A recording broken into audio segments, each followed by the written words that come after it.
നാടിനെ നടുക്കിയ വാൾപ്പാറ ദുരന്തത്തെ ഒറ്റക്കെട്ടായി നേരിട്ട് മലപ്പുറം ജില്ലാ ഭരണകൂടം. ദുരന്തമുണ്ടായ നിമിഷം മുതൽ ജില്ലാ കളക്ടർ ഡോക്ടർ വിനയ് ഗോയലിന്റെ നേരിട്ടുള്ള മേൽനോട്ടത്തിൽ റവന്യൂ, ആരോഗ്യ, പോലീസ് വകുപ്പുകൾ ഒരൊറ്റ മനസ്സോടെ പ്രവർത്തിച്ചതാണ് ദുരിതാശ്വാസ നടപടികൾ വേഗത്തിലാക്കിയത്.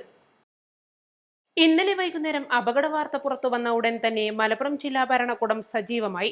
Malappuram collector, Coimbatore collector Pavankumar G ഗിരിയപ്പനവറുമായി നിരന്തരം സമ്പർക്കം പുലർത്തുകയും അപകടത്തിൽപ്പെട്ടവർക്കുള്ള അടിയന്തര സഹായങ്ങൾ ഉറപ്പാക്കുകയും ചെയ്തു.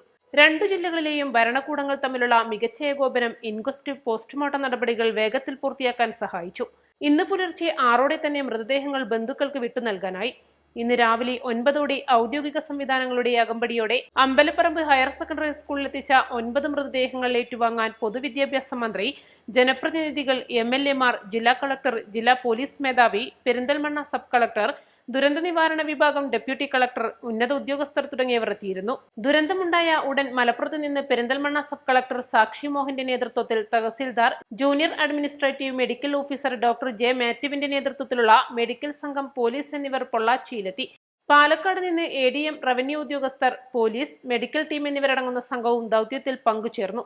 അപകടത്തിൽ ഗുരുതരമായി പരിക്കേറ്റ് കോയമ്പത്തൂർ മെഡിക്കൽ കോളേജിൽ ചികിത്സയിലുള്ള 3 പേർക്കും പെരിന്തൽമണ്ണയിലെ സ്വകാര്യ ആശുപത്രിയിലുള്ള ഒരാൾക്കും മികച്ച ചികിത്സ ലഭ്യമാക്കാൻ ആരോഗ്യവകുപ്പിന് നിർദ്ദേശം നൽകിയിട്ടുണ്ട്. ഇവരുടെ ആരോഗ്യസ്ഥിതി ഭരണകൂടം സൂക്ഷ്മമായി നിരീക്ഷിച്ചു വരികയാണ്. East live, Malappuram. പരിക്കുകളെ ഇനി പേടിക്കേണ്ട. എല്ലാവിധ സ്പോർട്സ് ഇഞ്ചുറികൾക്കുമുള്ള സമഗ്ര പരിഹാരം ഇവിടെയുണ്ട്. ABC orthopaedic hospital, near Kairali theatre, Calicut road, Manjeri.